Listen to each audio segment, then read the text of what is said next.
Welcome, ladies and gentlemen, to SpawnCast Episode 2. We actually have a very special guest today in Philip. He's been really blowing up on YouTube recently with a lot of his Switch coverage. And I think some of you guys probably already know him, mostly because when I put the Twitter message out, a lot of you guys said you're excited. So let me go ahead and introduce Philip. How are you doing, Philip? Good. Thank you so much for having me, man. I'm doing great. Right, great. And then to his right on my screen, we have the ever joyous Evan. Joyous, great. Yeah, your voice gives off like so much joy, Evan. But it's been a busy week. It has. There's been a lot of stuff going on. I know Mass Effect released, and we had the Splatoon test fire today as well. So there's a lot of stuff happening, but I just want to talk to Philip a little bit here because you're a pretty new channel. We talked about that earlier before we went on air. You started in December, right? Yeah, I had my first video, or first couple of videos, I guess, posted officially in December. But then once I started covering the Switch, basically the day of the press conference on January 13th is when I put out my predictions video.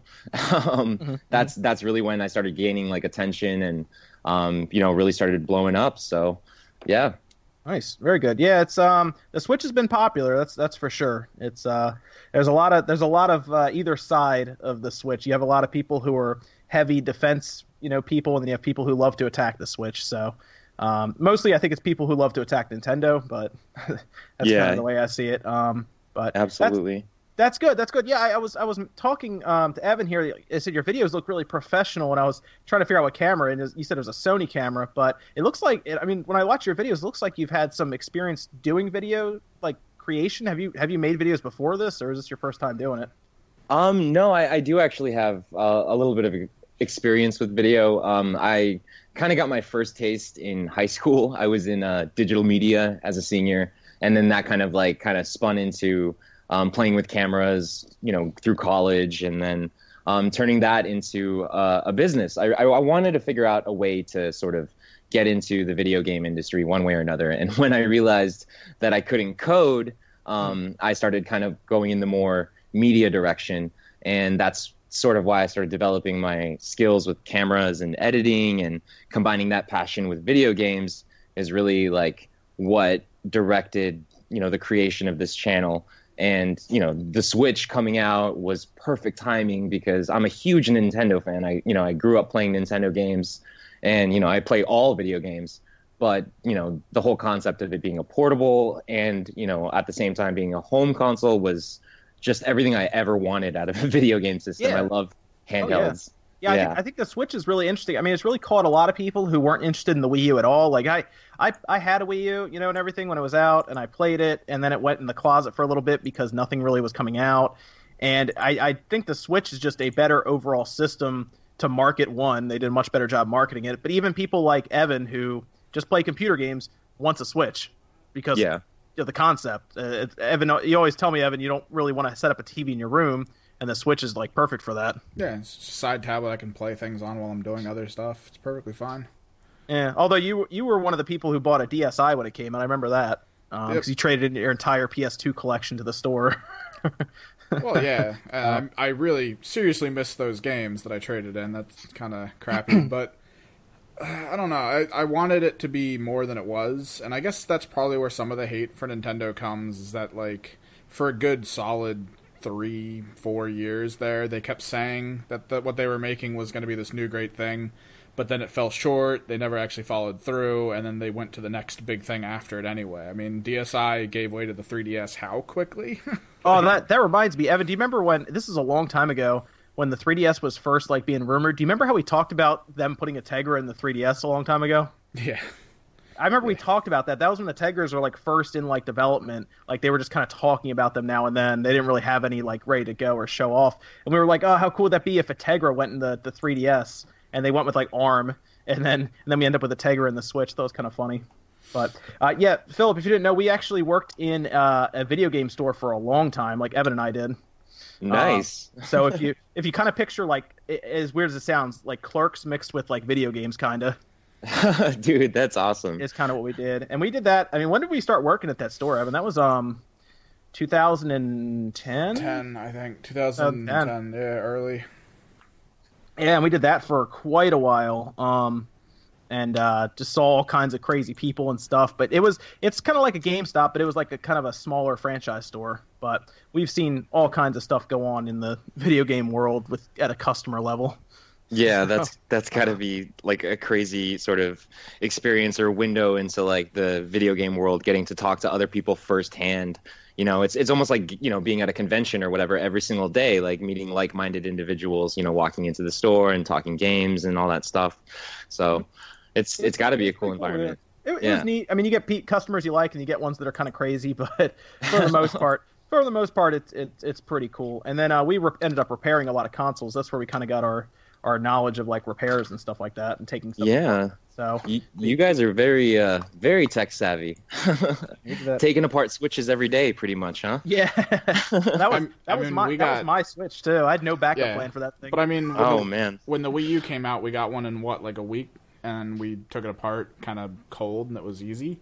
PS4, same thing. Xbox One. Once I figured out where the clips were on the back, that was it. We didn't really need any assistance for that stuff. No, we pretty much had to figure it out our own because there were no guides at the time. But we were doing all kinds of stuff to those systems to get them to work. We were like putting PS3 motherboards in ovens and all kinds of stuff. Oh my god! Yeah. And you only started this channel how long ago? Just a few months ago? End of October. I think the first video was November 2nd. But we were doing all these repairs at the stores. Yeah, so. And I mean, it's always been sort of a thing we've always wanted to do since like way long ago. We had a couple, I guess, random attempts at starting channels, but when we were stuck at the job we were at, doing as much as we were doing just to keep it going, like you do like one video a week, and it's just not enough. Yeah. Yep. So it was tough, and we tried starting like video, like you know how like everybody back then wanted to do like a video game website and write about video game stuff, and that is so difficult. So we tried that twice. Was it, Evan? Well, we tried the first time we did it. It was already on an established one with a friend of ours, and I mean that kind of fell apart. And then we tried it on our own, and that fell apart pretty quickly because everyone we found to help us could only do like one thing a month, and that was not good enough. So and then we did, and it's so much easier to do like video because you can put so much into a video that would take a day to type up, like out of like 10,000 words, and then you can do it in a video very quickly. Yeah, that's absolutely why I prefer video. I also tried the whole actual journalism, like writing, creating a website and all that thing, and that just it's so difficult, especially if you're trying to do something that like that by yourself, Oh yeah, yep. yeah, because you're up against IGN, who has a team of people, so it's not even just a team. They also have their hundreds and hundreds of fans that do their own write-ups that apparently get voted into the actual listing of news. Yeah, we know a guy who was getting stuff at our store actually, who got stuff on the front page of not the front page, but within arm's reach of the front page of IGN. Oh yeah, it was something. But a lot of them, they do freelance stuff too. So that's actually how you get your foot in the door, was freelancing. So, but a lot of times you had to buy your own game and your own system to freelance for a hope to get a job eventually. So it's not easy if you try to go with IGN or anyone, or making it yourself's even harder. So. But let me ask you, Philip, you played the test fire today, didn't you? I saw your video for that. Yeah, I did. I checked it out. I played it for a little bit. I had some connection issues. I kept dropping in and out, but I was able to get in at least 3 or 4 solid games. So it was a blast. Did you check it out? I didn't actually. I was going to try to check it out maybe tomorrow or Sunday. I might wake up really early Sunday to try it, but I was a little busy today. What I saw a lot of people on Twitter saying it felt weird without the gamepad. Did you play it on the Wii U at all? I actually didn't play it on the Wii U. Yeah. Okay. The first time I ever played Splatoon was at the Switch event in San Francisco a couple months ago, and it was on the Switch. But for a game that uses motion controls primarily to aim, I think it feels really good. I got a chance to play it with the Joy-Cons individually, the Pro Controller, and handheld. And for me, surprisingly, handheld was actually the most comfortable way to play it. And it also, in my opinion, looked the best on the Switch's screen rather than on the TV. So yeah, I played it there. My problem was when I went to the event, I went to the Washington DC event. My problem was I had to get as much footage as I could. So I had to keep turning down chances to play the Switch because I was trying to film everything. I don't know if you took your camera with you when you went. Did you? I did, yeah. Okay. I didn't get a chance to film too much because I was playing so much. So it's that stupid situation where you're caught in between two things. So The only thing I couldn't play was I didn't get a chance to play Zelda. But we had seen so much coverage of that, and I knew that was what I was going to play when I got it. I didn't really mind too much, but it was also like a 20-minute wait at a time, and they gave out tickets or something. yeah. And I wasn't going to sit in line the whole time. That was, that's a whole thing. So I just ran around everything I could, and I played some of 1-2 Switch and then all the other stuff there. But it was like a rave going on in there. Yeah. I don't know if it was like that for you, but it was crazy. Yeah, actually, it's a funny story. I drove all the way out to San Francisco just kind of on a whim to get to the Switch event. I live in San Diego, and so for me, that was just like an 8-hour drive, and I was planning to go just for the Switch event, just for those just for that one day. When did you leave? What time did you leave for that? Oh man, we ended up leaving late too. We left, I think it was on the event was on a Sunday. We left on a Friday. Okay. And we left around 4 in the afternoon and got there at like 2 o'clock in the morning, So yeah, it was me, and my girlfriend. And so after that, so we ended up going to where they were going to have the event on Saturday, a day early because the event was on Sunday. Right. And so we showed up and they had like the giant Switch sign, and I was like, holy crap, it's there, like Oh yeah, we got to go check it out. Let's get close. And then we get closer, we hear music's coming out of there. I'm like, oh, they're testing it out, whatever, let's get a little closer. And then all of a sudden there's a security guard and it looks like the event's happening. And I'm like, oh my God, like what's going on? Like, are you guys, is the event happening? He's like, yeah. Are you an influencer? And I'm like, yes. Really? Oh wow. And at the time, that's some like super weird terminology. Yeah, I know. I was like, at the time, I wouldn't call myself an influencer. I'm not even sure if I'd call myself an influencer right now, but I had like maybe. You just say whatever gets you in the door. Yeah, exactly. So the guy was like, sure, come on in.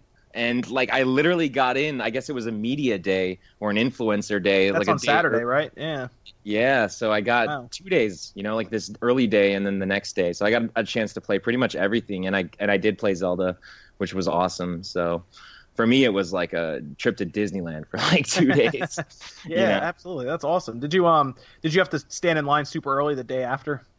No, actually, surprisingly, we didn't. Wow. We didn't have to spend too much time in line. The second day was a lot more. There was a lot more people there, obviously. Right. But it was more of a, I guess, shooting day for me. Like the first day is where I really played everything, and the second day is where I was like, okay, now that I played everything, I'm gonna try and catch all my footage. You know what I mean? Nice. Yeah, absolutely. That's awesome. Yeah. Very cool. So, Evan, did you play anything this week? I know you were reviewing that keyboard. Yeah.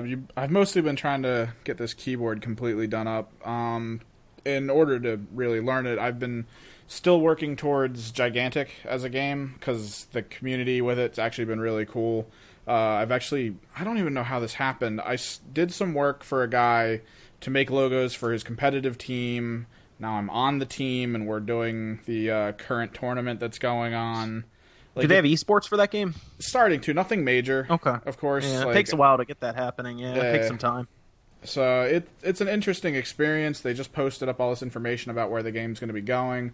It's kind of fun to see it evolve from where it is now. They definitely had the mindset of like, let's keep the salt and everything out of it by preventing people from being able to properly communicate and stuff with each other. But now that the competitive scene's trying to move into the game, they're kind of making that leeway to allow for voice, and it's going to be so fun for me to watch because I do enjoy watching a community go from coddling and not really like anyone yelling at each other to that, and it's going to become that. It's that kind of game with its nuances and intricacies that if someone screws up, it's just going to be nothing but yelling over my headphones.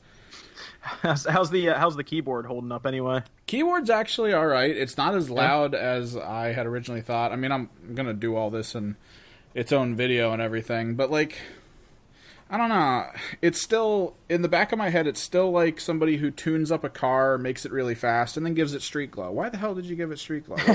People really like the RGB keyboards. Yes, but you and I both know why, because we built computers to this function too. You put a light in it, and like a moth, someone will go to it, even if it's not as fast as the box next to it that has way better stuff in it, but no lit frickin' fan or anything. Like, it just. Philip, you've seen like the RGB keyboards? I assume, Philip. I mean, you might even have one. Yeah, I do. I have one. What brand do you have? I have an Aki, actually. Ah. What? Really? Yeah, when did you get it? I actually got it just a week ago. Did they happen to send it to you in a box asking for a review like they did with us? They did. Yes, it's funny you should ask. Interesting. Right. Yes. I am yet to get to that though. I'm hopefully going to get to it eventually. Yeah, they were sending that. I think I know the GPD Win got sent to me also, so I have that I have to review. That's like a little DS sized laptop. Oh, you got that thing? Nice. Yeah, they sent it out to me, and I don't know. I don't know if they didn't say if I was allowed to take it apart or not, but it's in pieces on my desk, so I guess it's all right.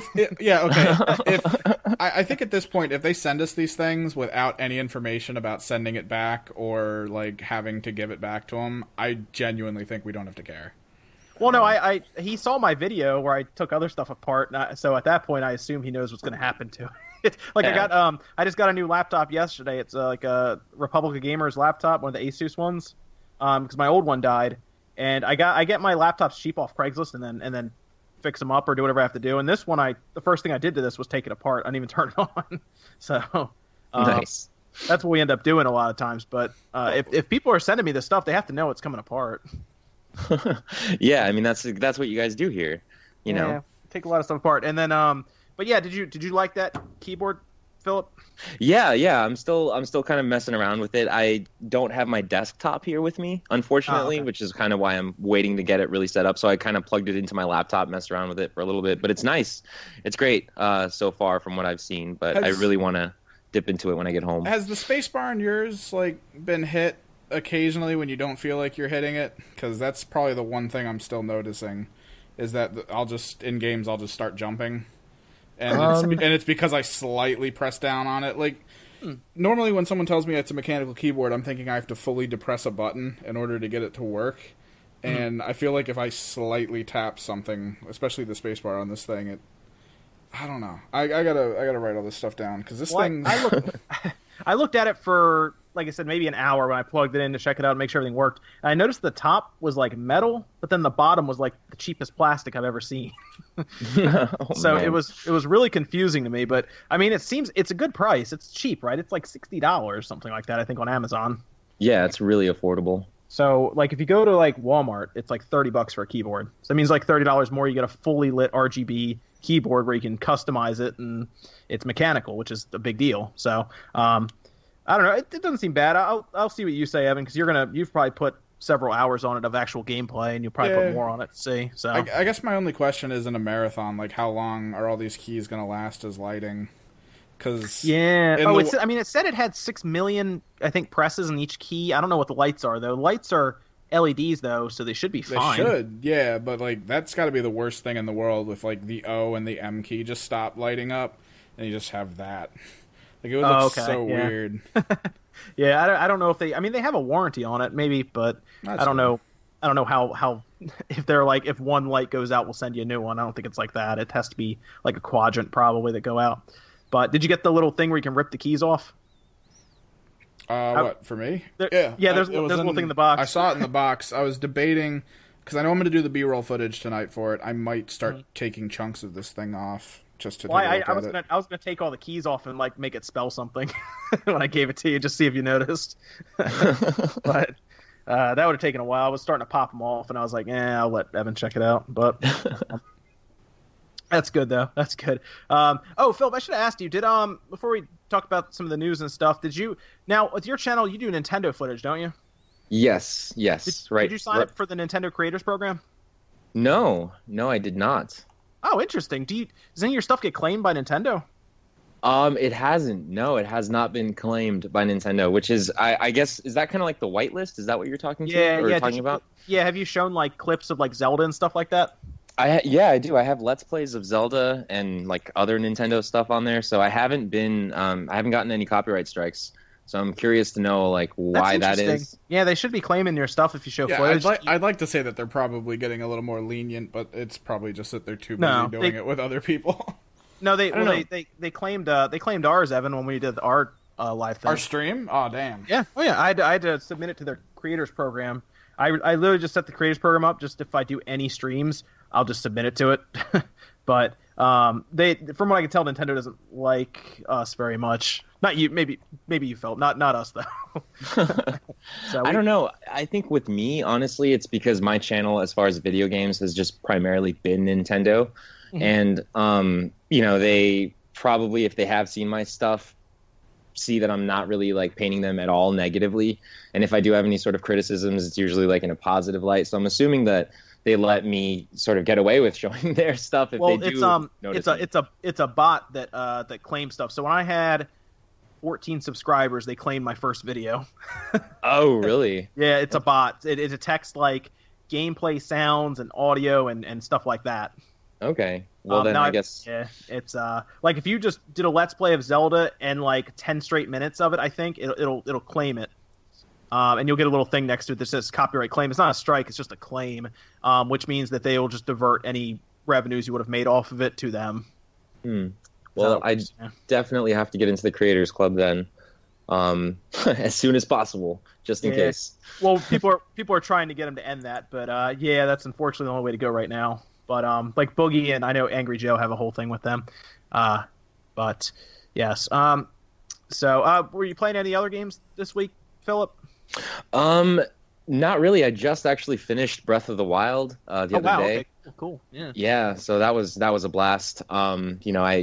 It's probably, I'm just gonna say, like one of the greatest games, if not the greatest game I've ever played in my life. It is a really good game, yes. Yeah, I think we all know that. But yeah, it's just, every single time I opened it up, even at the very last, towards the end of it, it was just an amazing experience. So, but right now, I've just been so focused on kind of like what's next. Like, we just hit 20,000 on my channel. So I'm kind of thinking about the future and like what else we're going to kind of expand onto and cover. But I saw your video on Mass Effect, so I'm just kind of like interested in hearing your thoughts on that, because I'm interested in picking that up as soon as I get home. Sure. Back on my Xbox. Okay, you're not going to get on the PS4 Pro? I was thinking about getting it on the PS4 Pro, but I haven't given my Xbox in a lot of love in a lot of time. So sure. Well, I think they put mostly because their company hasn't really. yeah, really. Oh gosh, they put a PS4 Pro patch out. I'm pretty sure. So I don't know if you have a 4K TV, but it'll upscale to it, I think, or at least give you some sort of visual for it. Nice. I don't have a 4K TV yet, so I need to get one eventually, but. I do. I actually do. I got one like 6 months ago as a graduation present. I graduated college, yeah. And so my sister got me one, and it's funny because I've been wanting one for so long. I just got the PS4 Pro, but then this whole thing happened with the Switch, and now all I play is the Switch. Sure, yeah. And the Switch is easy to play. Yeah, exactly.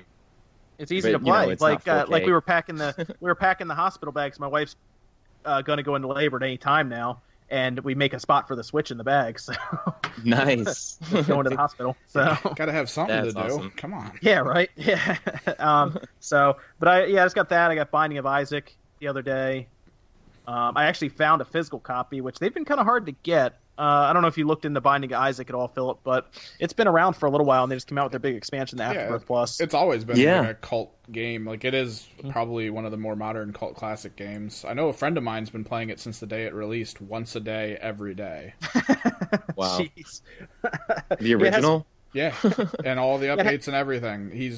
Every time I hop on Steam, he's playing it at least once, and then he gets off, and that's his run for the day. Is he one of those like Binding of Isaac savants that can just go through the whole game? Like, it's not that he's a savant. He loves the roguelike aspect to it, and he prefers games like that. But like with FTL, it's a little too weird, and like for some reason with him, he loves the Binding of Isaac aspect because it has like the parts of it that are bullet hell and all that. Right. So it's really enjoyable for him. Yeah, I've been having a lot of fun with it. Yeah, I've downloaded it digitally. I wanted to get a physical copy, but I saw it pop up on the eShop, and I was like, I can't wait. Whatever, I'll just get it. Did you see what's in it? What's in the physical copy? Yeah, there's like a little manual, right? Yeah, I did a little unboxing of it just to check it out. It has a manual and it has stickers in there too. Oh, it's got pretty stickers. Funny. Yeah, that's it has a awesome. bunch, and then it has like reverse cover art. Scratch and sniff? No, they're not. No, it's not Earthbound. That's so cool. I love it when developers go out of their way to do cool stuff like that. You know, like I remember when The Witcher came out, that little game case was packed with so much stuff. Oh yeah. You're getting into Evan's like favorite game, Witcher 3. There you go. I just love the company. Did you see the game that they're what is it, FDG Entertainment? They're talking about trying to bring a physical copy of Monster Boy, I think it is. Really? Yeah, you have to vote on Twitter, so you have to like their tweet, and they're going to look into it and see if they do it. But cool. The box art looks awesome. It looks like we're to the point where box art for the Switch looks like Super Famicom box art. It looks awesome. Yeah, there's so many. I can see it. Yeah, I just Googled it. There's so many similarities to me between like, you know, that style, like the Super Famicom and like the Switch. Like I'm talking about new Nintendo meeting old Nintendo. Like I feel like they're going back to their roots in a lot of ways. It feels really like Japanese like type of games here, like JRPGs. Like we got Evan, did you see the Secret of Mana collection that's coming out? I did. Yes, 1, 2, and 3. Well, it's only in Japan right now, but the Switch is region free, so if they have an English option, we can just switch it over. Nice. And that game is going to be awesome on this. It's going to have 3-player co-op in it. They're going to let you sync up a Pro Controller. Oh, nice. That's awesome. That's going to be a lot of fun. But that and Monster Boy and I'm sure a lot of stuff's coming out. Like I Am Setsuna, they made a physical copy of, and it's interesting because a lot of these indie companies are making physical copies of games for the Switch, but not any other system. And I was trying to figure out if Nintendo is giving people deals on royalties or just helping them get these games physically like out there. It's interesting though that a lot of them are doing that. Yeah, you make a really good point. I wonder why that is too. I mean, we can definitely see that Nintendo's pushing indies on their system. They want, you know, as many developers as possible, and with like all the information that we got from the Nindies and all those new titles coming out, you know, I'd love to see some hard copies of those. I know it's not going to be, you know, very likely that we see like an Enter the Gungeon hard copy. Oh, nice, yeah. but that would be awesome, you know. I'm just saying. Well, I feel like where the system is now, since it's still kind of fresh and they only have so many major titles that have been released, they gotta start upping their game with at least the shelf space for the system to try to like increase it. So they're probably doing something with the indie companies to get them to want to print. Maybe even allowing them to print and giving them the same that they'd get for the digital sale anyway. What was your let me ask you, Philip, what was your favorite game from those Nindies? Oh, it's Enter the Gungeon for sure. Is it? Okay. Yeah, nice. That Very and good. Close second is probably Stardew Valley. I'm a pretty big Stardew Valley fan. Sure. Yeah, it was. I have to go with Shakedown Hawaii. Nice. I was a big fan of Retro City Rampage. It's such a fun game. Oh man, I love Retro City. Yeah, Shakedown Hawaii looked good. So I'm a big Stardew Valley fan too, though, and that's going to be cool. That's going to have co-op when that comes out. That feels perfect for that system. Yeah, definitely. I'm all about like, you know, online RPGs, especially like on the Switch. I think that's such a cool concept. I'm really excited for once they start opening up the online infrastructure and let us start like communicating more with our friends, adding friends. Like I know that I've just been filling up my friends list a lot, you know, on my channel, making, you know, giving out my friend code and getting people to give me their friend code or whatever. And I'm just dying to play with people. I can't wait for Nintendo to unlock that feature. You know, I'm hoping that we see that soon. I think that's starting with Mario Kart, is it? Yeah, I think so. Yeah, I think Mario Kart's gonna be the first one that does that, but they haven't said if that's only gonna be like. I guess it's gonna be only in game for now. Like you go in and you get your own lobby and everything set up. But I haven't given out my friend's code yet because who do you call it? Player Essence filled his up real fast. So I have to get like my brother in there, and then I have to get Evan in there. You're gonna get trolled by your brother? Yeah, he only has Zelda though. He doesn't have anything else. Yeah. So he, but. It's been pretty cool. They definitely have some stuff they have to figure out for their online service, but they have time to figure that out before they start charging. That's true. Yeah, they said they were going to start charging in the fall, right? So yeah, we're thinking it's going to be somewhere around $20 to $25 a year. Yeah, but exactly. they are. It sounds like they're going to do cloud saves and they're going to stand up servers to help with lag. So it sounds like the money's going into something. Yeah, no, I'm excited about it. I think that they're smart. They know what they're doing this time. They're looking at what their competitors have done, and they're probably trying to do what makes sense for the mass consumer. You know, like keeping it out at a low price point and giving incentives to, you know, jump in. And I think that, you know, giving away a free game a month, even if it's temporarily, like is pretty cool. You know, so. I'm one of the people who likes that idea. Like, I know that it sucks that it's like technically a rental or whatever, but I think that it's still at that low price point. What is it, like maybe $2.50 or $2.50 a month? I think for that, like it's pretty cool. It's pretty fair. I'm okay with that. Yeah.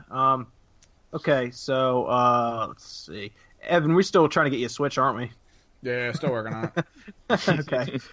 Someday. Well, we'll see if this shirt sale stuff that we're trying to throw together works. Yes, I might move some aside for the Switch for our office. Yeah, that's true. Yeah, what kind of Joy-Con guy are you, Evan? Are you gray, neon? Honestly, if I'm really going to be serious about it, I might actually just airbrush some of my artwork onto it. I might do something that would be like awesome. a dip or something. I think there's a few print shops near me that do the dipping service. That the water-based. You're gonna dip those Joy-Cons, dude. How cool would that be? I could put like my mini Samus on one, and then the Mega Man on the other, and you could just have that. I think you're spoiling a future video. I actually got Joy-Cons, so I'm gonna paint them. Oh my god! Yeah, you're gonna paint them, but I'm saying we find a local print shop that does the dipping service, and we do that. Dip them. Oh jeez, that'll be. That sounds pretty ridiculous.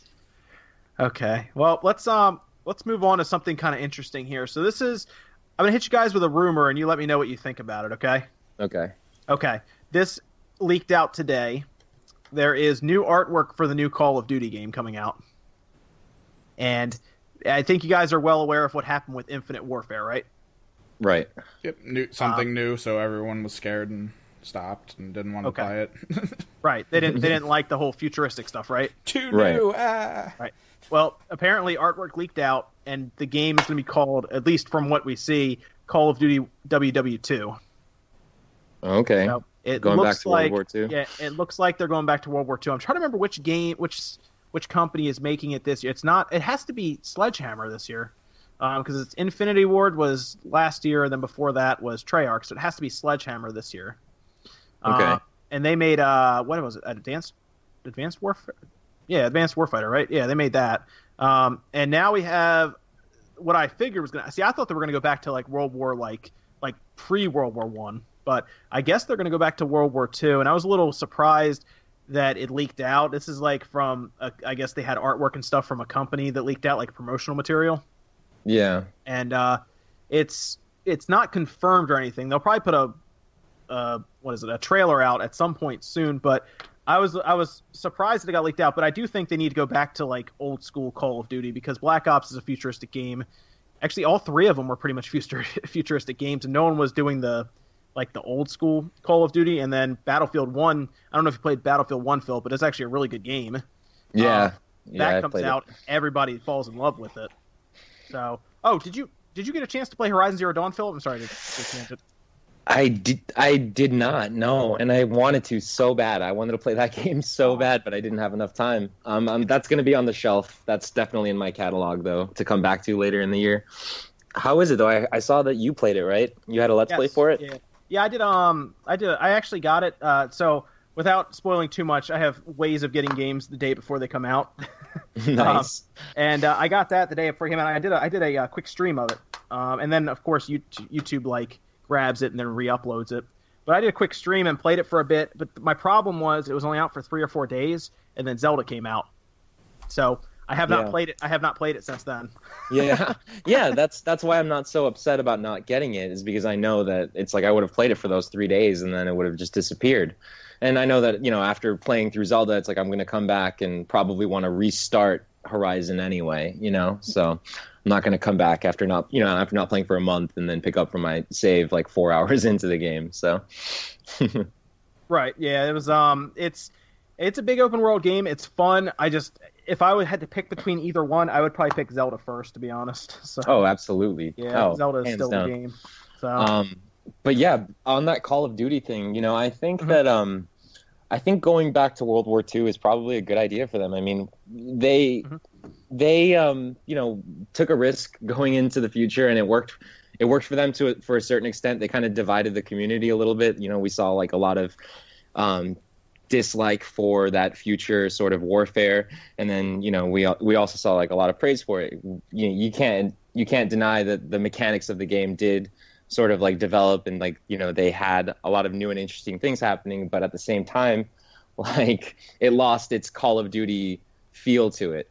And I remember just kind of like playing 4 months ago, I went back and played like Call of Duty 2, which is like one of my favorite games ever on the Xbox 360, and that feels great. It still holds up. Like graphically, obviously, it's not great looking, but the feel of that game is amazing. And if this game, if it is, if they are making another World War II game, and if they go back to that sort of like gritty, I'm feeling like not as powerful, but like I'm still powerful. You know what I mean? Like it takes a while to reload, and you can't run on walls anymore. You know what I mean? Like if they go back to that, I think that might make the gameplay a little bit more interesting. And they're not going to go back to World War I, because then everyone would be like, oh, okay, so they're just copying Battlefield. Like this is in total copycat. It's going to flop right away.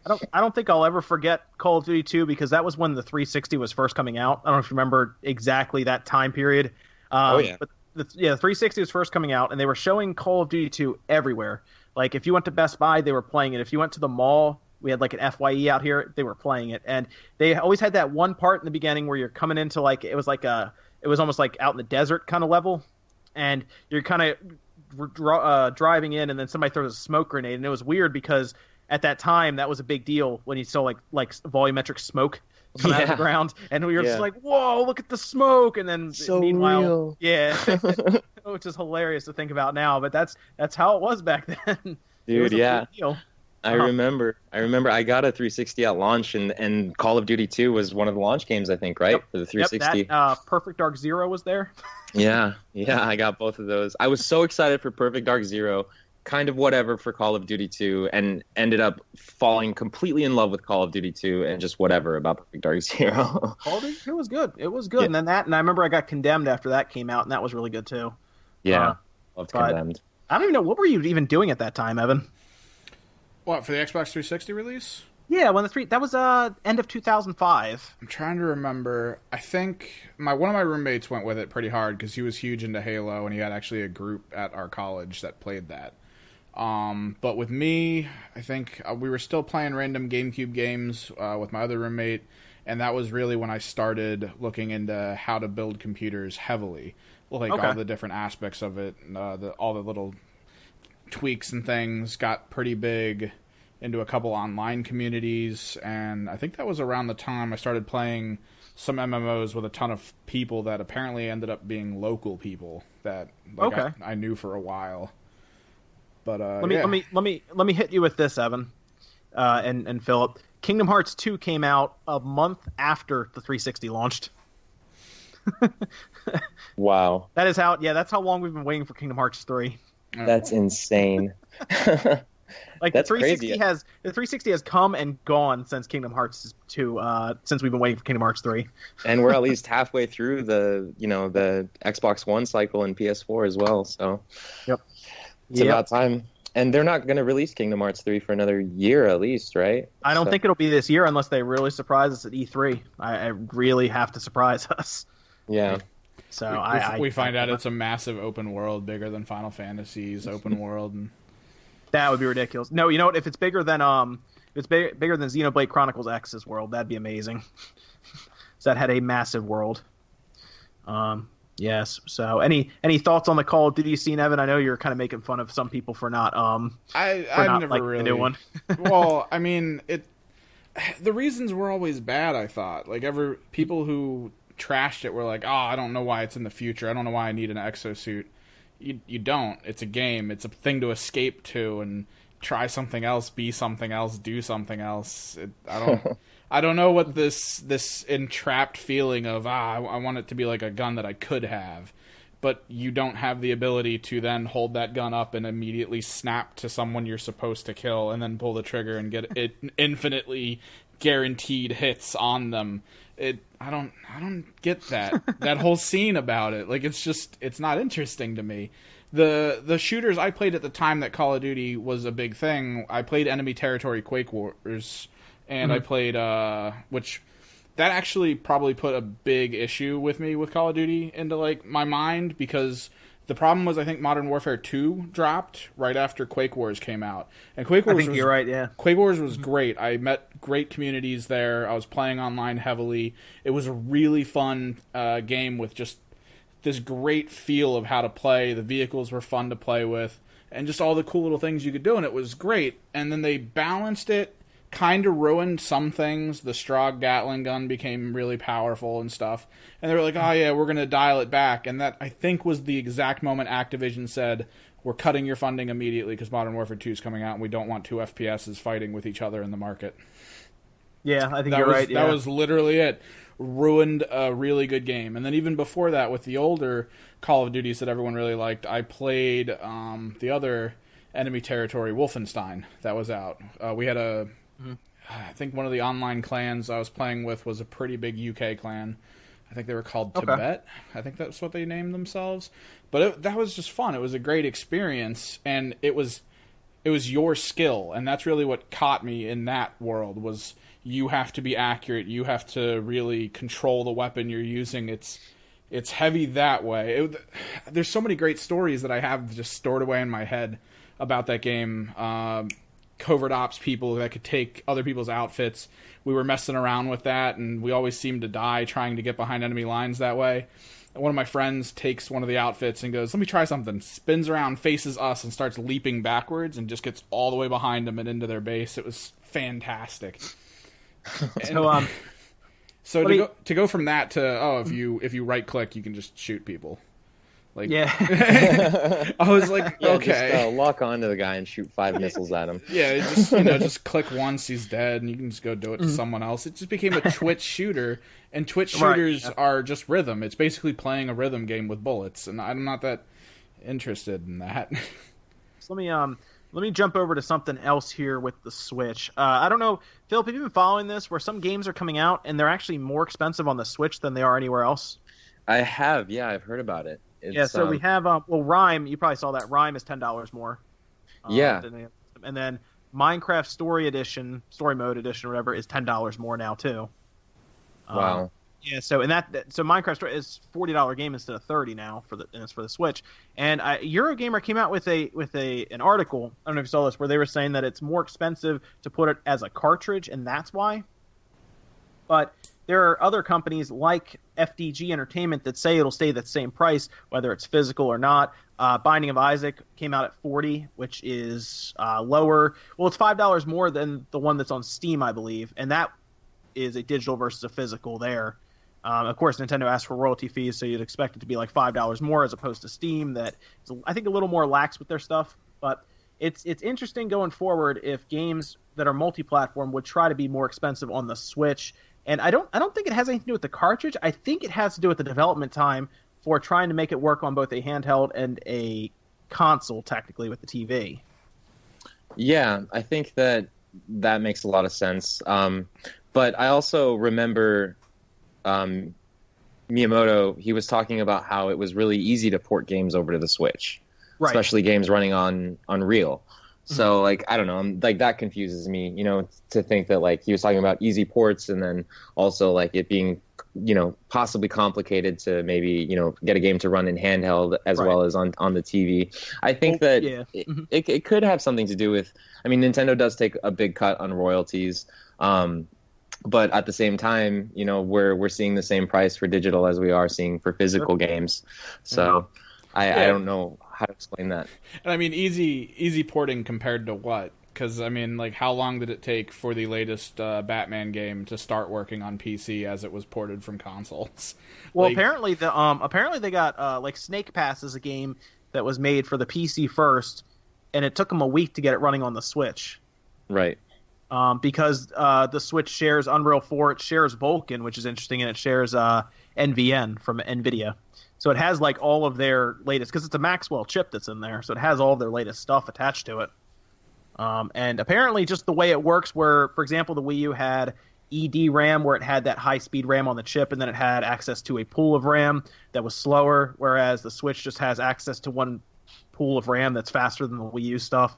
And it's not PowerPC. The Wii U, all right, so the Wii U was running a tri-core Wii processor. The Wii processor was an overclocked GameCube processor. So the Wii U was technically running a tri-core GameCube processor that was overclocked. Wow. So imagine having to go from something that's x86 with the PS4 to go back to PowerPC that hasn't been used in forever. I mean, technically, It was still a GameCube processor that was heavily altered.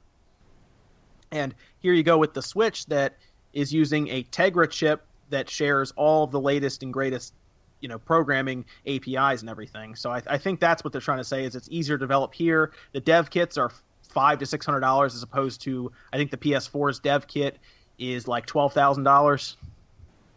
Wow. Yeah, so it's something ridiculous. And I think they're just trying to do whatever they can to get these people on board.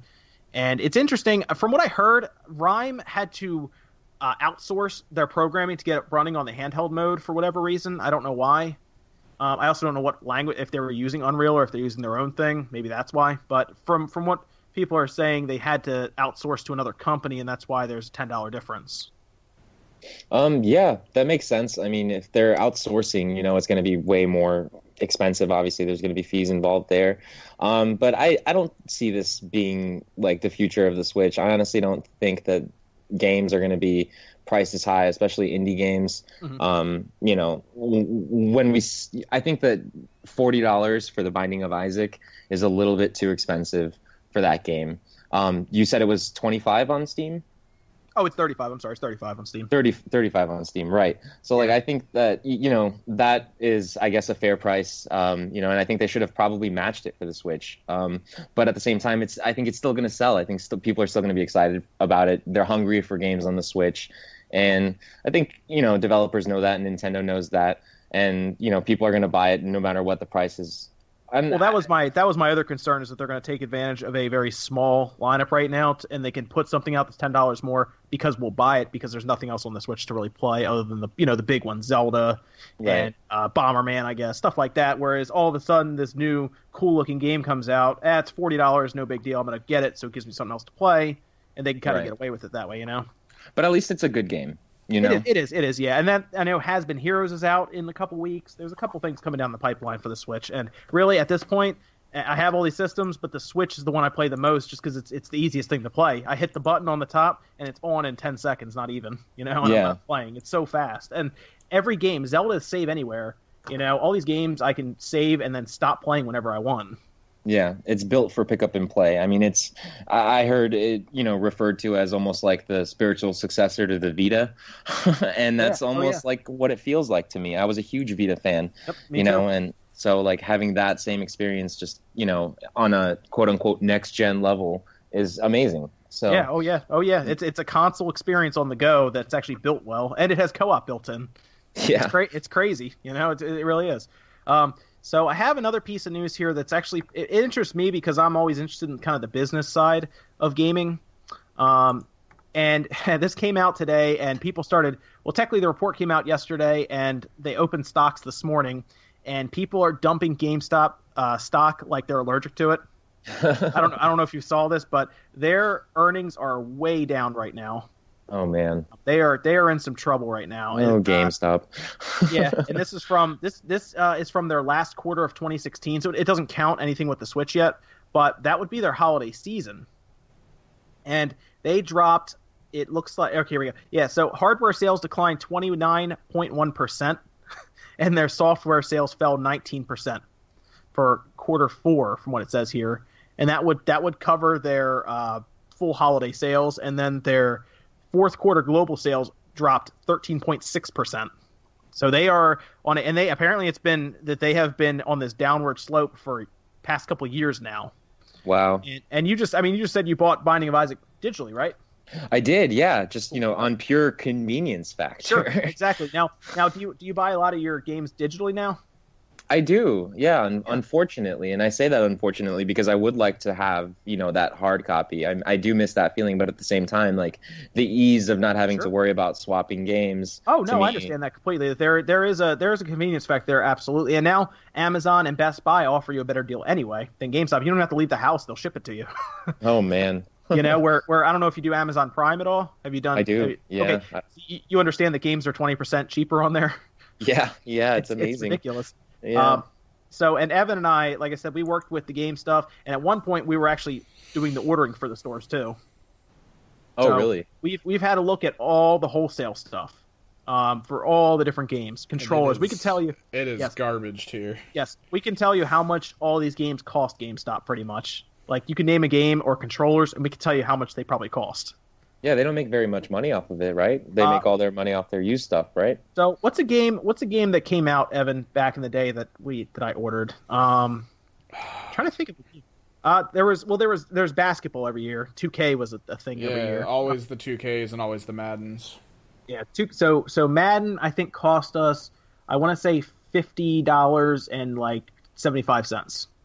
That's how much it costs you to buy a copy at wholesale, and then you sell it for $60. But right. Then you also have to pay shipping. So a lot of times throw $1 on each one of those. So you're only making your $50-something investment only gets you like 8% back on top, and that's not including whatever you're paying the person at the register to sell it, and any other overhead. And then the problem being that the trade-ins themselves can negate huge chunks of that income anyway, so you're already in the hole, and you're hoping that the things you get traded in will get sold, but probably not, because when the new Madden comes out, what's the first thing that comes in? The old Madden. Yep. You end up giving like nobody wants that. Yep. So, exactly. And then there's something called price cuts, and there's another store that we worked with that dealt with this a lot, where a company like Sony or Nintendo, they don't offer something called price protection, whereas Microsoft does. Microsoft's really good about that. So you know how like a game will get discounted out of nowhere, like company will announce that a game goes from like 60 to 40? Yeah. Well, like Microsoft will give the store $20, like as like a, hey, here's a rebate. We had to lower the price, sell what you can. Sony and Nintendo don't do that, but to Nintendo's credit, they never really lower their prices. Zelda will stay $60 for a long time. Whereas Sony seems to drop prices like crazy, but they don't help the stores out. So the stores pretty much get left having to sell the game for $40, and they lose $20 on that then. Huh. So it's very difficult. And now I see this with GameStop. And GameStop can't afford to lose money on their games, whereas Best Buy and Amazon make money on other things than just games, whereas GameStop doesn't. Like, it's in their title. It's GameStop, And I do see GameStop declining so much to the point where they are not around anymore in like 5-10 years. I do think that's an actual reality. Well, yeah, because they've talked. I think 5 years ago we read that interview where they were looking into a way to digitally distribute games to the point where, like, if you had a Switch or an Xbox One, you could technically buy a copy through them specifically somehow. And it still didn't feel like, why? Like, why would you do that? There's no way Microsoft or Nintendo would be like, oh yeah, let's have a middleman service. Because I think EA did that with Origin, and then I think they got rid of the guys doing the middleman stuff and just incorporated them into their main company anyway over time. Like, yeah. So it's an interesting time. From when I remember going to Funko Land to now, it's so different now. Everything's changed so much now. I mean, a lot of people are, like we said, buying digital, but, then we still have our diehard, physical, people who just need to have that physical copy. That's me. And I think we'll always have that. Yeah. I love physical copies, but it's more than that. It was always the culture. Like, on the new game days at our store, we'd get at least a couple people together who were interested in the same thing, and it became like a small cultural thing that's gonna no longer be a thing. You just buy it online and hope that you find a forum one day with people you can consider friends in that gaming industry, like side of things. I went to Goodwill the other day and I found Jedi Outcast on the PC for $3. No way. That's awesome. Full, complete inbox. Yes. So I will buy physical games all day, but that's just me. I understand the convenience factor though. If a game is only digital, it is nice when I can just hit the button and it just launches. So I get that. Yes, absolutely. I hope we never lose midnight launches though. Those are fun. I love going to a midnight launch for a game or a console. Did you get your Switch at the midnight release? I did. I went to GameStop like every average Joe out there, and I waited in line, picked up I actually had a pre-order, so I was good. But I, waited 3 hours earlier or whatever before they started giving them out just to get my spot. This is great. So I went to the GameStop near me, and I walk in at. They called me and said, "Come in early. You can pre-register. You can pre-ring yourself." So what they did was you go there, you get there early. I think I got there at 2:00. And they rang me up for it early, and they wrote a number down for me. So I was number 5. And so I leave, and I get back to the GameStop at 11:57. I walk in. They have a line of 60 people in there, and then there's 10 people outside. I walk in. They start canning out the stuff, and they call my number first. So I walk past all these people who are looking so mad at me because I just walked in the door, then walk right up, get my Switch, and I leave. Nice. Well, Penny Arcade did a mini comic about that because the one of them actually sat in a midnight release line, and the other one didn't, and he just went to bed, woke up the next day, he went to whatever local store they had and just bought one, and then just went home. He didn't have Philip, to do any of that. Did anyone there recognize you? No, but I did get recognized at the Switch event. Nice. Yeah, which was pretty intense. That's was the cool. first. That's a cool feeling, right? As somebody else who hasn't been on YouTube as long either, that's a pretty cool feeling, right? Yeah, man. It's really surreal. It's awesome. I'm excited to meet people out there who watch my videos. It's so humbling, Yes, people out there, if you see us in real life, you can say hi. It's okay. Absolutely. Don't be nervous. We love saying hi. I think I was at what was I? I think the channel was at 8,000 subscribers, and I went to Chick-fil-A, and I'm in line, and the person behind me recognized me in line, locally around here. It was nice. It was really weird. They were watching my video in line. No way. Yeah, it was the weirdest thing. Hey, you're that guy on my phone. Yeah. No, it looked kind of weird. And then I ordered, and then I walked away, and then he kind of came over and was like, "You have a YouTube channel?" It's like, "Oh yeah." So he holds up his phone. He's like, "I'm watching you right now." That's weird. Middle of Chick-fil-A. But it was pretty cool. Yeah, if you see us in real life, you can say hi. Usually, it's pretty cool to do that. So, yeah. But yeah, I actually knew some of the people actually personally at the Switch event, and then there were some. Or at the release, and then there were a lot of people who recognized me there apparently. So it was pretty cool. It's a cool thing when that happens. But I kind of thought about that happening because it is a Switch thing, and there were a lot of Switch videos leading up to it. So yeah, but it's pretty cool when that happens. It is. I still haven't gone to any conventions yet for the channel. I might try to go to Too Many Games. Yeah, I thought we were going to go to Too Many Games. Yeah, I think I'm going to do that. Are you going to go to E3? I was really thinking about it. But I'll probably have – it's in June, right? So I'll probably have a 2.5-month-old here, so I probably can't leave for a week without feeling bad. Oh, yeah. So I might have to go. But I might try to do a whole thing and actually go next year and maybe organize with a bunch of other YouTubers, go out there too. Yeah. Yeah, definitely. Well, I'm going to try and go out this year. So if you need some footage, let me know. Are you? Oh, that's awesome, dude. Yeah, I have to. Close, I'm in San Diego. You're close to there, aren't you? Yeah, it's just an hour and a half away from me. Are you serious? So. Oh, dude, really? That is it's awesome. just a drive. It's right there. Just don't give him the address. He'll just knock on your door day of and be like, "Guess what?" Did you get press tickets? No, I wasn't able to get the press tickets. Unfortunately, I think my channel was only at 7,000 subscribers, and they just were like. Can you still write into it, or? I'm not sure. I think the deadline is already down for the press tickets. I might be able to. Okay. Yeah, see if you can have him on. See if you can have him on Twitter, because you actually have a good bit of people on Twitter following you. They might actually see that and send you something. Okay. Yeah, definitely. I would still try to get in there because the public event's cool, but the press event is where you want to get into. The actual press stuff, because you can get Evan. You did the press for what was it, PAX East, right? Yeah, we did PAX East press and Comic-Con, New York Comic-Con but press. you guys got into the after party with Square Enix, didn't you? Square Enix after party, which it was kind of sad. I was writing something up in the hotel room, and they went there, and the Square Enix after party was in a bar on the top floor, which is kind of cool. Supposedly they had to like talk to a bouncer, and then he let them up the stairs. They get up there, and there's like maybe the 3 people we met at the convention, and then 5 people we didn't know, and that was like the whole thing. Well, apparently the E3 after parties are insane, from what I've heard. Yeah, so. I mean, those are going to be the big ones. We even heard stories from some of our local, I guess, customers. Remember the one guy who went into game development and made the Simon Says type phone app? Apparently he went to E3 once and somehow got into those parties, and they were apparently super ridiculous. That's where I heard about those parties from, was Tyler. Yeah. Was him, like ridiculous, like almost like college frat parties with game developers. Yeah, well, even past Tyler telling us that, we've been around for the whole like news movements of like the booth babes and stuff, and how they kind of got moved over to the parties, and like how that became a thing. So there was all that backlash and stuff. It was crazy.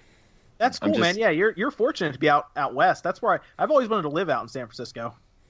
Yeah, no, I mean, I would love to live in San Francisco one day. That's like my dream area to live. I know that's where it's all like kind of happening as far as like video games and stuff like that in the States. Well, San Diego seems awesome though. San Diego seems really cool. Yeah. Oh yeah, it's my hometown. I love it. I mean, I'm actually originally from New York, but I grew up in San Diego, so it's become my hometown. Now, is it more expensive out there in San Diego than San Francisco? I assume San Francisco is like the place that's expensive, right?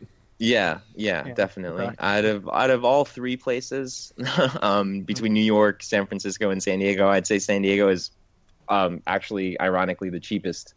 Oh wow! Okay, cool. Okay. Yeah. Just the cost of living in San Francisco is pretty expensive. I don't know like how many people live out there of your listeners, but like, man, like the real estate is just crazy right now. That's what I hear. Like you'll watch like my wife will watch a lot of like house shows where they're like fixing up houses, and they're like buying like 1,000 square foot place for like $450,000. Yeah. Like, yeah. What? Yeah, you're definitely paying for the area, you know. Yeah, like it's insane. And then like we're out here in Elkton, Maryland, where everything is like cheap compared to that. And it's all kind of falling into that weird world of just everything's coming apart at the seams. Yeah, and we still complain about what we have to pay. Like it compared to that, it's stupid cheap. Like houses out here are anywhere between like $100,000 to $150,000 for like a 2-story house. Oh man, that's awesome. And that's out there, it's like obscenely expensive.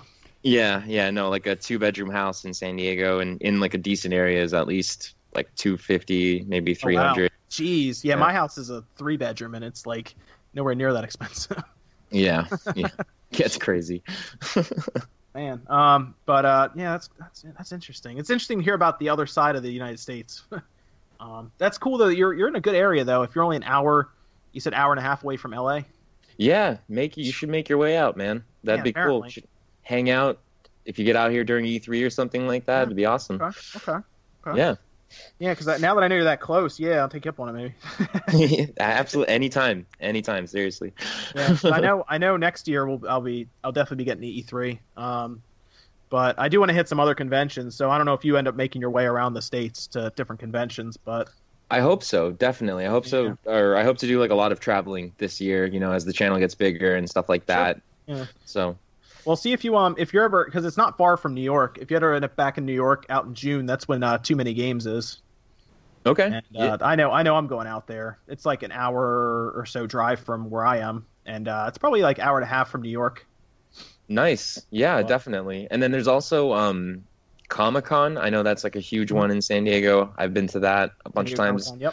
Yep. They're not too crazy about video games, but sometimes they do have some pretty. I don't know. They have started to shift. At least the one in New York a couple years ago when I did the New York Comic-Con coverage. I think 50% of it was about video game things, which was really weird to me.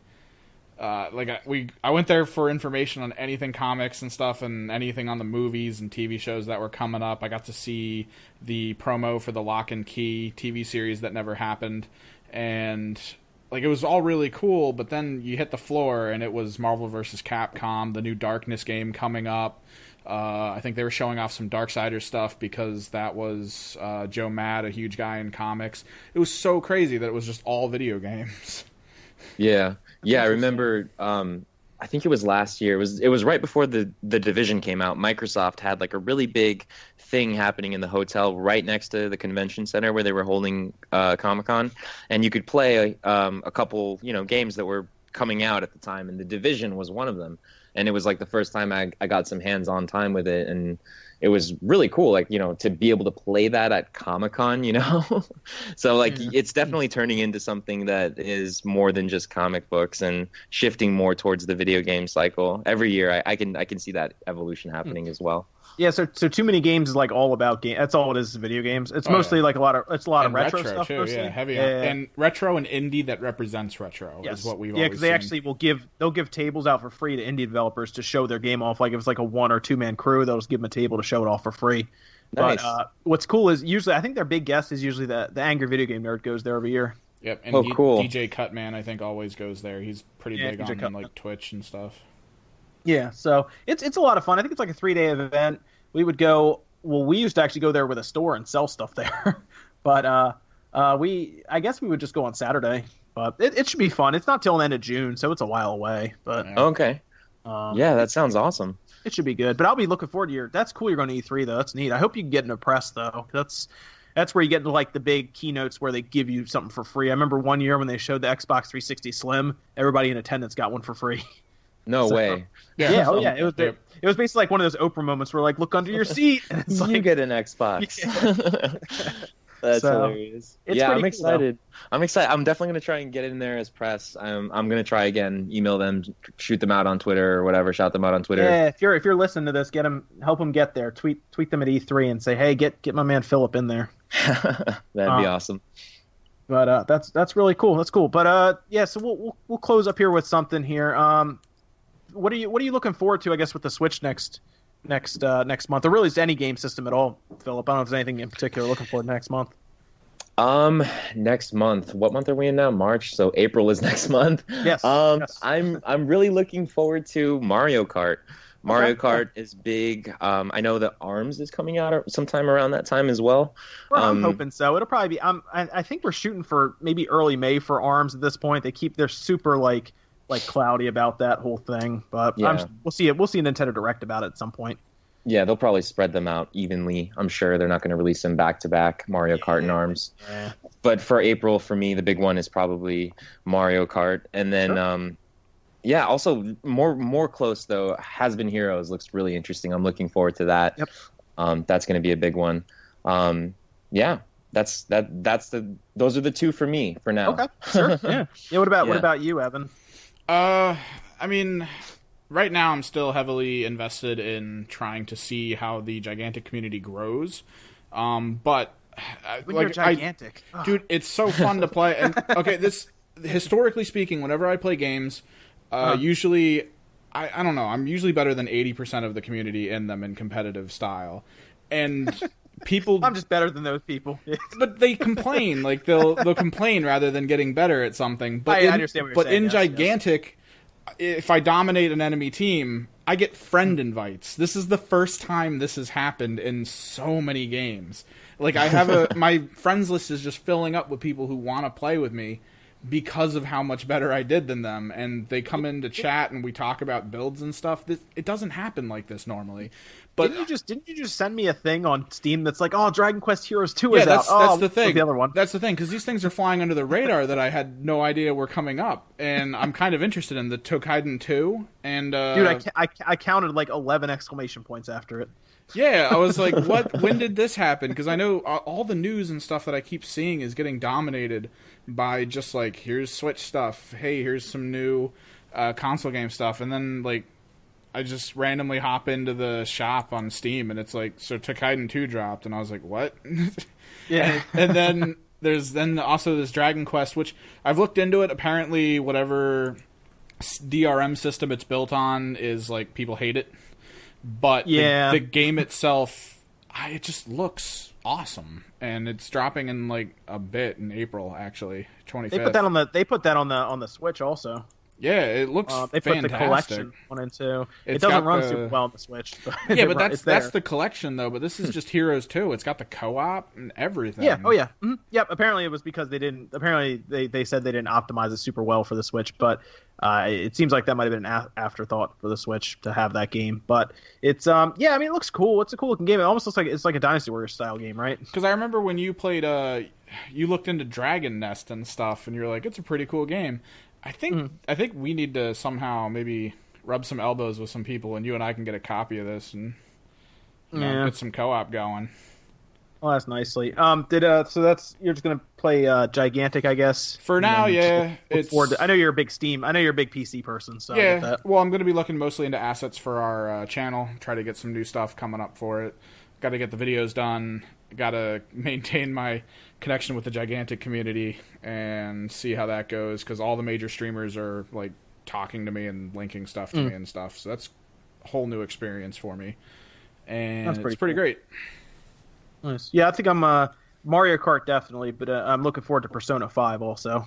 Oh yeah. Yeah, you're a huge I'll be playing Persona fan. Yeah, I'll be playing some mad Persona 5. I was very close to importing it, but I didn't because I'm looking for the nice steelbook one. So Nice. I'll be getting that. Apparently they had to take it off the trucks because there was some bad illegal substance on it or something. Really? Yeah, apparently they were starting to cancel pre-orders because of that, but then Atlas is like, no, everything's fine, and Amazon's like, no, it's not. So my order's still coming. It's not canceled. Wow. So I'll be getting that. Though. Are you going to be streaming it? Yeah. I'll stream it whenever I get it. I guess the day it comes out. I'll stream. I'll do another thing where I did like the first 60 minutes of Mass Effect. I'll do probably like the first 60 minutes of that, and then I'll probably just continue to play it as I go. Nice. But that's what I'm looking forward to, because that'll take up a good chunk of my month there, and then I'll get Has-Been Heroes and probably any other good indies that come out. Like Neo Geo games came out, and I bought a couple of those on the Switch, like Metal Slug. I got that one. How is it, by the way? I'm so tempted to get one of those Neo Geo games, but at the same time, I'm like, I don't know. How if did it's the worth Metal it. Slug play? Because I remember playing it on the Wii, and the moment like 5 people appeared on the screen, that was it for my frames. Oh no, it's fine. Like Metal Slug is legit on the Switch. I think it's really I think they just built an emulator and then they just put ROMs on it. To be completely honest with you. Yeah, but that's sort of what they did like. with the regular Wii, and like it should have been fine for Metal Slug. But all I remember is the moment I pulled the trigger on the first guy, it was like, enjoy these 10 frames. That's all you're getting for the rest of this. And I was like, oh. No, it's fine. And what's great is that the Joy-Cons are 1 and 2 players, so you take your Switch somewhere, tabletop mode, boom, 2 Joy-Cons, you play in Metal Slug. Yeah, it's and fantastic. The battery lasts a while too. It's a good, because that one doesn't, I don't think, push it too hard. That's probably like a 4 to 5 hour battery life on that.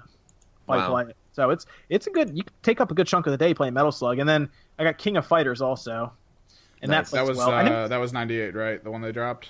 Yes, yeah, I believe it is. And then there was the other one is Waku. I didn't get Waku Waku yet, but people were saying that's really good. Did I say that right, Evan? Waku Waku. I'm trying to remember which one. What was that? Man, it's one of those off the wall like indie style games, but they. Oh, the Waku Waku 7? Yes, yeah, that one's fantastic. I loved that game on my emulator that I have. Haven't played it yet. You have to. No, seriously, play it. It's got great animations, great characters. It was so fun to play. Really? Okay, cool. Yeah, I saw it and I was like, $8? Yeah, I'll buy them all. That's fine. Haven't done anything with it yet though. So you got the Windjammers though? We playing Windjammers on the road? No, it's not on there yet, man. I would play that game so much. Yeah, that's like our favorite game, Philip, is Windjammers on the Neo Geo. I don't know if you've ever played it or heard of it, but it's like Ultimate Frisbee top down. Nice. The problem is if you watch a video of it, you're going to go, why is this fun? And then when you play it, you're going to go, this is fun, I can't stop. Like it's so good. Yeah, you can pretty much get MAME and play it. You can just emulate it, but yeah, it's really cool. So nice. How's King of Fighters on the Joy-Cons? I'm just curious with that D-pad. Not very good. Yeah, I'm not so worried about the D-pad as much as the buttons where they are. Like on just the little ones, or do you have to use like both? I just use the Pro Controller. Okay, good. Yeah. It seemed to work fine from what I can tell. No problem there from what I can tell, so it's all right. But yeah, overall it's all right. I really just wanted Metal Slug, but then I just ended up getting all of them. I don't know. Just try them out. But Metal Slug is a fun game. You could pretty much drop those Joy-Cons to anybody and just start playing. So how many Metal Slugs came in? Is just the classics, or was it like 1 through X? It's just Metal Slug 3. Oh, okay, that's a good one. This is one of them. It's like $8, I think, so it's not like bad. I don't know. It plays fine, and the visuals are still pixelated looking, so it looks like how it does in the arcade. It's pretty funny. But overall, it's pretty good. It's pretty good. So I think that about wraps up our second episode of SpawnCast, though. Had some fun with Philip on the stream here. Cool. Yeah. Thank you so much for having me. We appreciate you joining us. Absolutely. Maybe we could do some other work in the future. I would love to. Definitely. Future collaborations. Yeah, we could play some games online too, stuff like that. So cool. Some streams online. Evan, you need to get a console though, man. You get something you can play. We need to get you a Switch, man. We gotta run this. We gotta run the shirt thing. We gotta get that set up. See how much we get off of it, and then that'll probably be hopefully an immediate Switch once we can find one. Yeah, that's the other issue is finding. That's the real problem is finding a Switch. Not so much raising you the money for it. It's more finding the Switch at this point. Yes, it's something. It is like I know Toys R Us is going to have some tomorrow. Saturday at 9 a.m. You tracking local Switches now? No. They I got. Oh, you got a tweet or something? Some word from the internets about that. Oh. But then I checked. There's a site you can check called what's it called? BrickSeek, and they'll tell you how many are there. And right now, there's some at the one in at the next to Second and Charles in Newark. Yeah, the only Toys R Us we have near here. Yeah. So they are closed with them right now, which means they will open tomorrow with them. So that is where I would go to get it. But yeah, that's we got to get you a Switch though, Evan, so you can play Mario Kart and other games online with us. I wouldn't mind kicking your ass in Mario Kart. It's perfectly fine. Yeah. Oh, you just gave us a mature rating now on YouTube for this SpawnCast thing. That's fine. Well, there it goes. It's all over. Parental guidance suggested. Yeah. That's fine. This podcast is too edgy. Yeah, that's how YouTube sees it now. Before we wrap it up, though, have you guys ever heard of a website called Now in Stock? Now in Stock. Is that is that the one I was... Oh, no, that's BrickSeek is what I was looking at. Now in Stock. I have not. Let's see. It's nowinstock.net, and it's actually how I got my hands on a Go Plus for Pokemon Go. We just called a guy. But that was Evan. That was like 3 weeks ago. That dude. I assume you're talking about Philip when it first came out. But they're like really good about sort of like sending you email notifications or even text notifications to your phone as soon as like Amazon gets stock or Best Buy. You can pick whatever store you want. They have like GameStop. They even have like weird ones like Kohl's or Shopko or all these things. Yeah. So check it out. This would have come in handy. This would have come in handy when I was looking for the NES Classic. Yes, probably. I don't know though. I don't know if that's ever coming back in stock. That thing is. Did you end up getting one of those? Oh no, I could not get one of those. Okay. That for me I was ended up hard having to get it off Craigslist. I'm still kicking really? myself for not picking up that Neo Geo Gold thing they released. Oh, that was so good. Oh man. Chris has one of those. Asked if I wanted to borrow it to show it on the channel. Oh yeah. Yeah, he has one. That's cool though. Yeah, I'll keep an eye on this site just to see. I'll sign up for the little notification thing here, alerts, so we can try to get one in stock, Evan, and find you a Switch so you can get online with us when the different games come out. Yeah, man. Play some co-op freaking Secret of Mana. Yeah, that might only come out in Japan, which makes me sad, but it's region free, so it's like you can buy Disgaea 5 right now and pop it in. But if enough people complain about it, it'll end up being like Bravely Default, the game that kept getting not released in the US until it got released in the US and everyone loved it. So it's one of those things. Can you change the language to English on Disgaea if you buy it off the? You can. Yep. I'm doing that tonight. And you can also do it with I Am Setsuna the same way. Nice. That's awesome. Physical of each. What's cool is somebody made new cover arts for each one. For I Am Setsuna, for example, and you can actually print them out and pop them in if you want for an English one. But yeah, you can change it. Disgaea 5 was good too. It was fun. I've played a lot of the Disgaea games. I don't know if you really played them at all, Philip, or got into them. How much into the grind did you get, or did you just go for the main story? I played it on the Vita heavily. That was like the best. If you play that game handheld wise, it's awesome. It makes a perfect companion game for that because the battles don't take long and you pretty much never finish that game. But nice. You can just a lot of fun. Keep playing it, pick up and play, right? Yeah. I mean, have you ever played any of the Disgaea games? I haven't, no, but I'm a huge fan of like tactics. The game keeps scaling up, and there's just you can infinitely grind in a circle, just nonstop. I think my buddy spent 3 days doing whatever grind you have to do to increase your weapon power. Like they had the mini fights where you had to like change the colors of the tiles while fighting things or something. Well, your damage can get up to millions. Like you end up doing millions of damage. Oh man, that's really like right up my alley. Yeah, you'll like it a lot. It's really fun. Cool. It's good. It's a good tactic. If you like tactics RPGs or strategy RPGs, it's really fun. Yeah, definitely. That's me. Final Fantasy Tactics, for example, it's like that. So yeah, that's what I was hoping for. Yeah, that was a fun one too. Yeah. Cool. All right, I think that'll about do it for episode 2 of SpawnCast. Evan, of course, with us as always, and then we had Philip. Philip, if you want to let them know where they can find you. Yeah, check out my YouTube channel. I don't actually have a set link to it right now. I'm still working on that, but I'm sure there'll be an image here on YouTube where it has your username for YouTube. There you go. Cool. So you guys that. Go ahead and click that if you want to check out my channel, or you can just search FILIP. Just put that in YouTube, and I come right up. It's also in the description. Yes, there you go. But yeah, I do like a lot of Switch content right now. Eventually, we're looking to expand to other video game stuff, especially when E3 comes around. But if you're looking for like reviews and all that stuff, I do that on my channel all the time. So yeah, thank you. What about your Twitter? Oh yeah, Twitter is twitter.com/Philip Mewson or @PhilipMewson. So it's FILIPMIUCIN. Very cool. Very cool. And Evan, what's your Twitter again? Just anything Kimmerix Project. You should see it's literally the name I'm gonna have up on this video, and that's cool. Twitter, Instagram, Twitch, YouTube. It's all of it. Very good, very good. And I guess that's it for now. That's from all of us here at Spawnwave Media and Philip, of course. That's going to do it for episode 2 of SpawnCast. We hope you guys enjoyed this. Make sure you subscribe to Spawnwave Media and, of course, Philip at his YouTube channel, just so you get up-to-date video game information and technology news. And make sure you join us every morning, weekdays, 10 a.m. for Newswave. And we will see you guys next time.